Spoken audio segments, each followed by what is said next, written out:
Hello guys, welcome back to the next tutorial.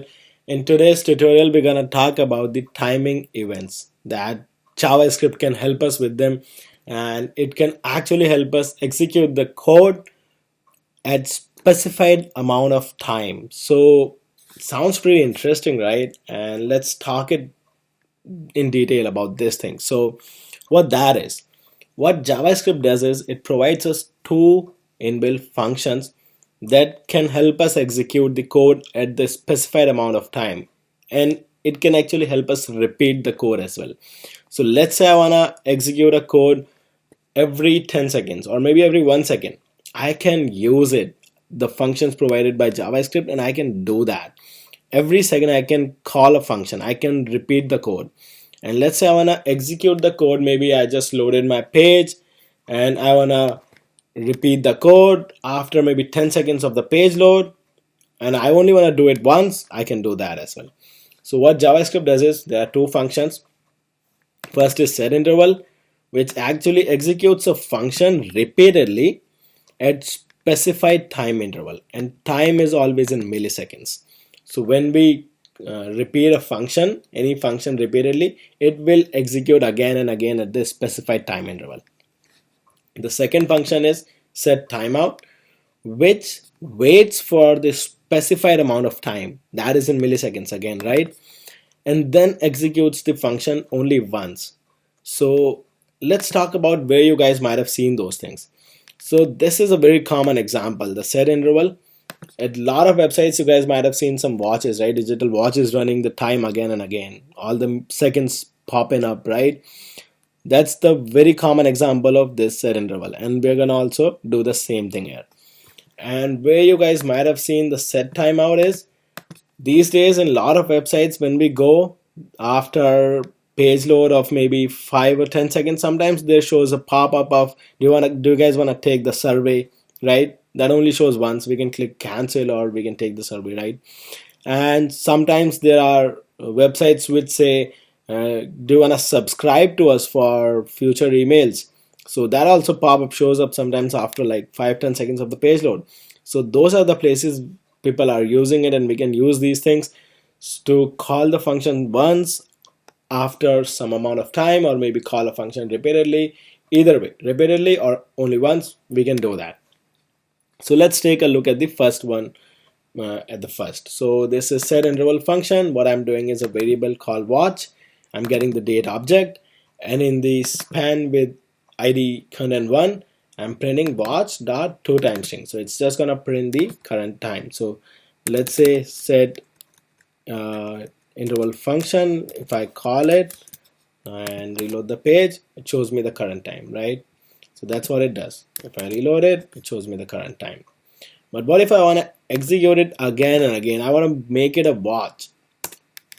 Then I want to do var, and want to declare a variable called maybe time display, and in this variable I want to call the set interval. This is the function provided by JavaScript, and inside it I want to declare the function parenthesis curly braces, and I want to call the function that I want to repeat. So this is the function that I want to repeat, and after the curly braces I want to specify the time when I want to repeat. So since it's a watch, I want to repeat it every 1 second. So 1 second is 1000 milliseconds.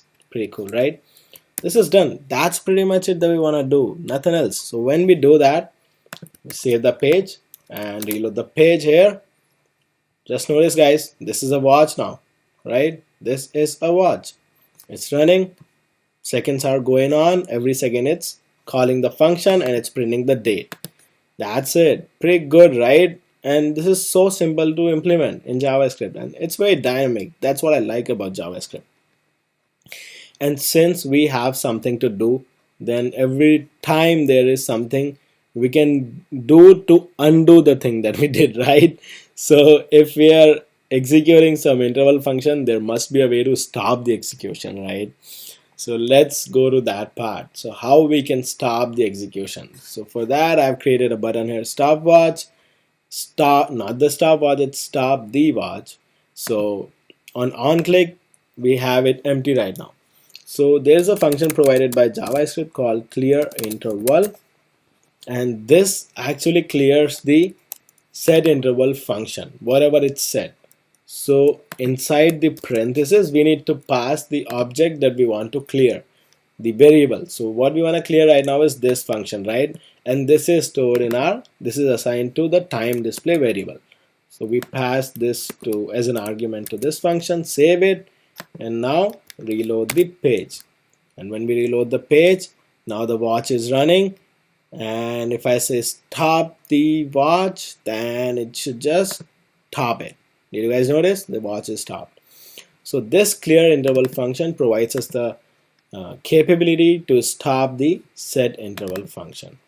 So set interval function is that's what I'm talking about. This is just the name of the function that we were repeating, right?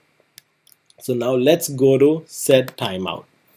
So as we talked about, set timeout is gonna execute only once after a certain amount of time, right? So in this one, what we wanna do is we actually just want to print some text. Text will show up after 3 seconds in the element up here, the span with ID content 2. So how we can do that? So for that, we need to again declare a variable handle time and set timeout, right? This is the function provided by JavaScript, and inside this, similar definition as we have seen in set interval. Again, we're gonna create a function, parenthesis, curly braces, and in this we're gonna call our function, that whatever function we wanna repeat, it's not repeat, execute only once, that function. And after the curly braces, we wanna list the time. And since we want to call this function after 3 seconds, so let's put 3000. So it's 3000 milliseconds. And did you guys notice I didn't do any var handle time? So if you guys remember from the previous tutorial, when we declare a variable like this, pretty much it's sort of an undeclared, it is automatically declared as global, right? So this is gonna be my global variable by default. And this one I wanna just done, right? So this is I want to save. Now if I actually reload the page, guys, just notice, so I reloaded the page, the watch is running, and the text just showed up. So text showed up after waiting some time, right? Let's again reload the page. So it takes some 3 seconds and it shows up, right?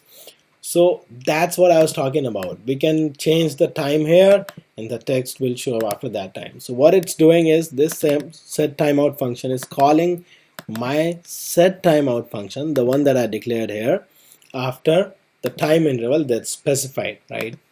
So that's again pretty cool stuff. And similar thing, if we are setting it up, there must be a way to clear it, right? So now there is a stop execution button that I created, and this stop execution will actually stop. So there is the button, and I don't have anything inside it right now. So let's see what we can put inside it. So similar to clear interval, what we have is clear timeout. That is provided by JavaScript to us.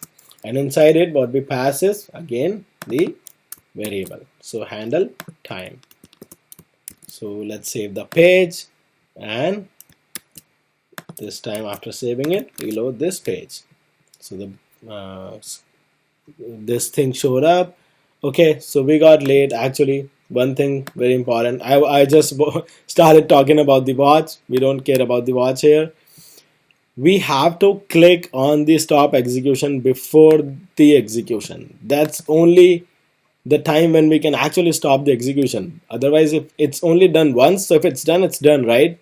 So we have to click it before the execution, so before 3 seconds. So let's reload the page, click execution, stop execution, and I stopped the execution, right? This thing never showed up. So let's reload the page again. This time it'll show up. Showed up, right? So now let's again reload the page and click this button. So I stopped the execution. That thing will never show up after 3 seconds. So because it's only executed once, right? This thing we can execute anytime. Stopwatch is stopwatch. But since that thing only execute once, so we have to stop it before the execution. So that's what we did this time. We start the execution and that is not showing up. So that's pretty much it for this tutorial, guys. That's what I wanted to show you guys. It's pretty cool, good functionality provided to us by JavaScript. We can use it in multiple ways. So yes, the code will be there for your reference. Download it, modify it, and do as much as practice as you can, guys. That's the focus. That's very important. That's how everybody learns. So that's pretty much it for today's tutorial, guys. Stay tuned for the next tutorials, and thank you very much for attending. Thanks.